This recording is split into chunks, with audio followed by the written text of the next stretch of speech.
નમસ્કાર. આજે આપણે બીજું વર્ષ મિકેનિકલ ગ્રુપ આઈટીઆઈનું બીજું વર્ષ જેની અંદર એન્જિનિયરિંગ ડ્રોઈંગ આવે છે એમાંનું પહેલો ટોપિક સ્કેલ. સ્કેલ શબ્દ સાંભળતા જ આપણી સામે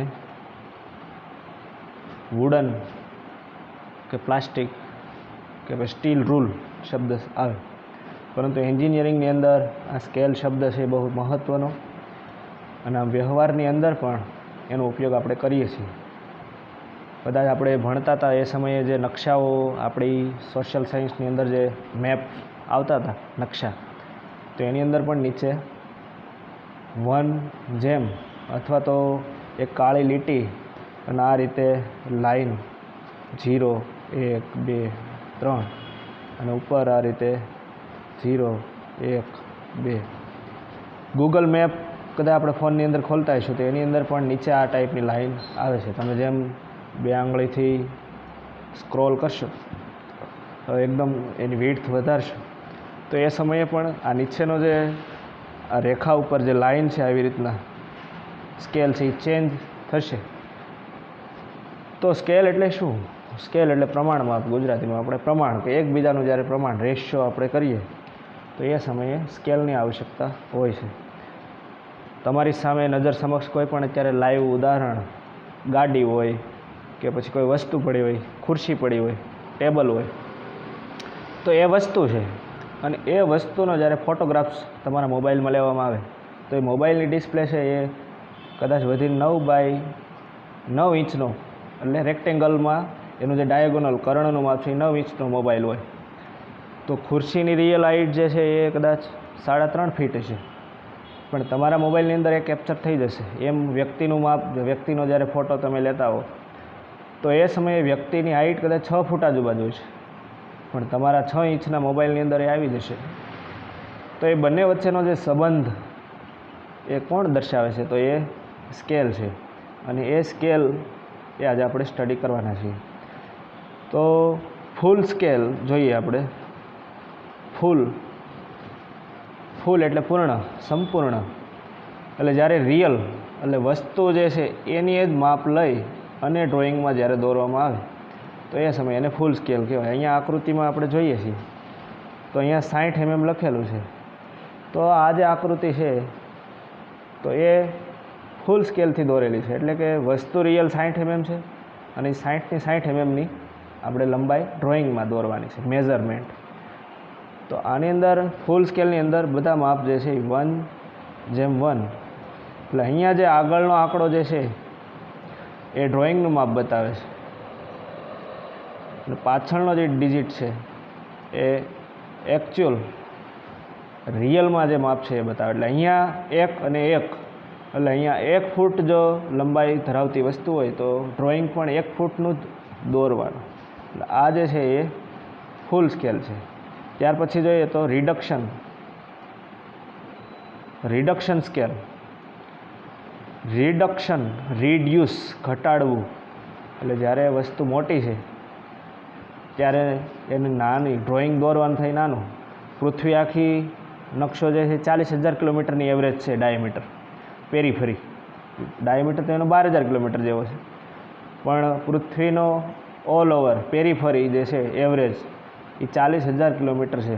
પરંતુ આપણે નકશો જે જોયો છે તો કદાચ A4 સાઇઝની અંદર પણ હોય અને આપણા મોબાઈલની અંદર પણ આખી પૃથ્વી, આખી દુનિયાનો નકશો આવી જાય છે.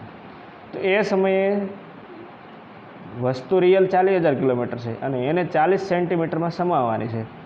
તો એવા સમયે આપણે ઘટાડવાની જરૂર પડે કે 40,000 કિલોમીટર આ જે છે એ એકચ્યુઅલ માપ છે અને આપણી પાસે 40 સેન્ટીમીટર આ જે છે એ ડ્રોઈંગનું માપ છે. તો આ બંને વચ્ચેનો જે સંબંધ તો એ સ્કેલ દ્વારા, પ્રમાણ માપ દ્વારા થાય છે. તો એ કઈ રીતે થાય એ પછી આગળ જોઈએ આપણે. ત્રીજા નંબરે છે એનલાર્જ. જ્યારે કોઈ વસ્તુ નાની છે તો એ સમયે એને મોટી કરવી પડે. દાખલા તરીકે અત્યારે પ્રવર્તમાન સ્થિતિ કોરોના જે પેન્ડેમિક છે તો કોરોના વાયરસ જે છે એ નરી આંખે આપણે જોઈ શકતા નથી. એવા ઘણા બધા વાયરસ ને ઘણા બેક્ટેરિયા છે પરંતુ એને માઇક્રોસ્કોપ દ્વારા, ઇલેક્ટ્રોન માઇક્રોસ્કોપ દ્વારા, તો એ આકૃતિ એ આ માઇક્રોસ્કોપ દ્વારા જોવાતી હોય છે. તો એ સમયે મેગ્નિફિકેશન એટલે કેટલા ગણું મોટું કરવાનું છે. દાખલા તરીકે 10 ગણું મોટું કરીએ તો એ જે સ્કેલ આવશે 10:1, એટલે 10 અહીંયા 1 હશે, પણ દોરવાનું જે ડ્રોઈંગનું માપ છે આ જે માપ છે એ ડ્રોઈંગનું છે. તો એ સમયે અહીંયા 1 mm હશે, પણ આપણે એને દોરવાનું 10 mm. વાળ દોરવો છે, વાળ આપણો, તો એને પણ ઝૂમ કરીને જ દોરવો પડશે. એ જ રીતે નાની નાની આકૃતિઓ જે સાયન્સની ભાષામાં ઘણા એવા ડાયામીટર છે, ફિલેટ છે. દાખલા કે બોલપેન છે, આ બોલપેનનો પોઈન્ટ, આ જે બોલ છે, છરો, તો એને દોરવાનો થાય ત્યારે, અથવા ઇન્ડસ્ટ્રીની અંદર જ્યારે પાર્ટ્સ બનાવવાનો છે તો એ સમયે રિયલ રફનેસ વેલ્યુ કે આ કેટલું રફ છે, તો એને ઘણા બધું મેગ્નિફિકેશન કરીને એને જોવામાં આવે છે.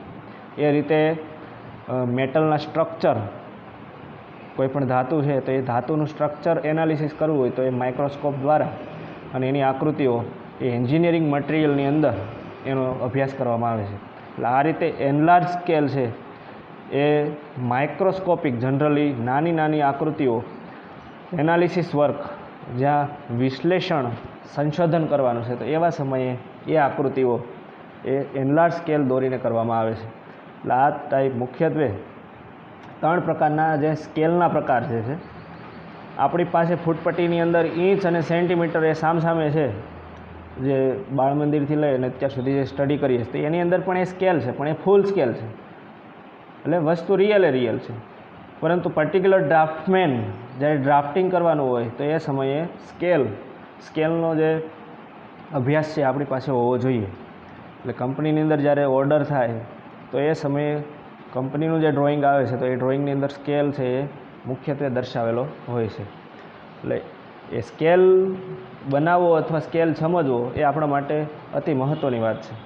એટલે આ દરેકની અંદર આ જે રેશિયો આવ્યો 1:1, રિડક્શન સ્કેલ હશે તો પાછળનો ડિજિટ છે, આ પાછળનો ડિજિટ જે ઓબ્જેક્ટ છે એ મોટો હશે અને ડ્રોઈંગ નાનું હશે. આ રિડક્શન, ઘટાડવામાં. જ્યારે એનલાર્જની અંદર આગળનો ડ્રોઈંગનો ડિજિટ છે એ મોટો હશે. તો આ કઈ રીતે બને છે?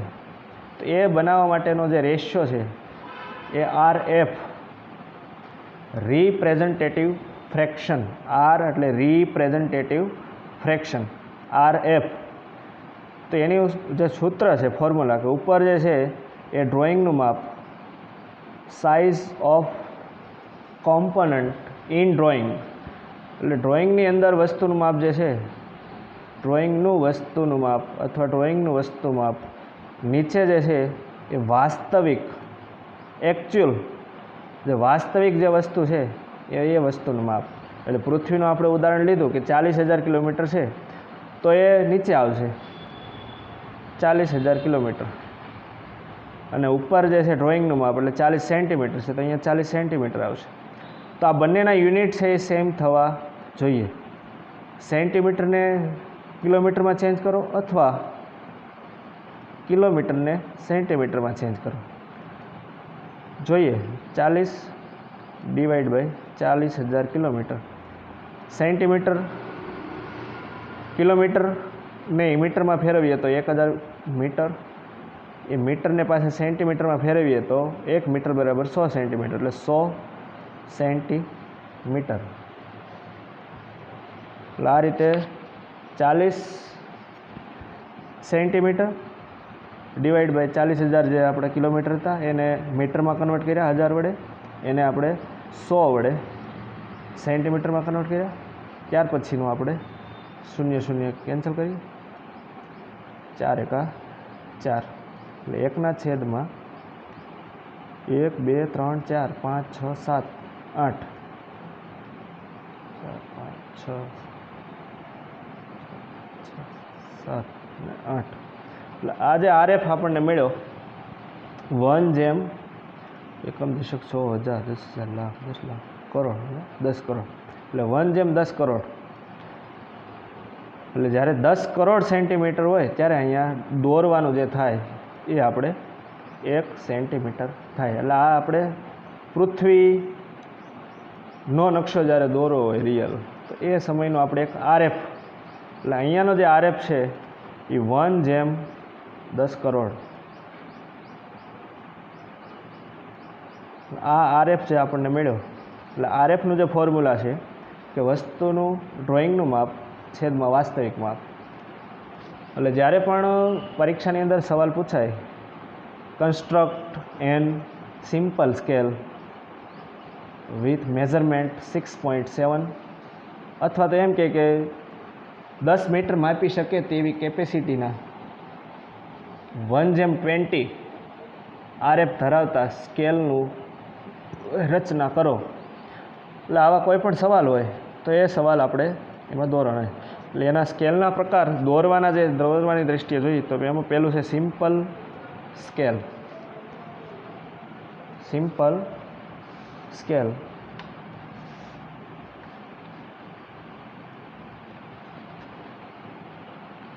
જેની અંદર બે પેરામીટર આપણે માપી શકીએ. દાખલા કે મીટરમાં માપી શકતો હોય તો મીટર, અને મીટરનો 10મો ભાગ એટલે ડેસીમીટર 1.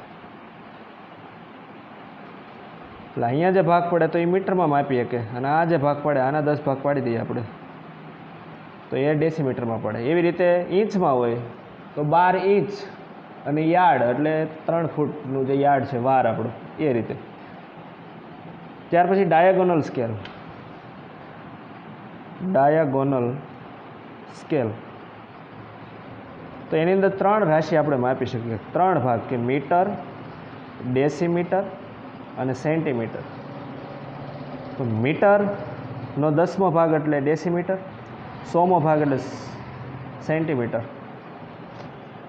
તો એ કઈ રીતે દોરવામાં આવે છે તો એ બધું આપણે આવતા વિડીયોમાં એના વિડીયો દ્વારા આપણે પ્રેક્ટિકલ દ્વારા સમજશું. ધન્યવાદ.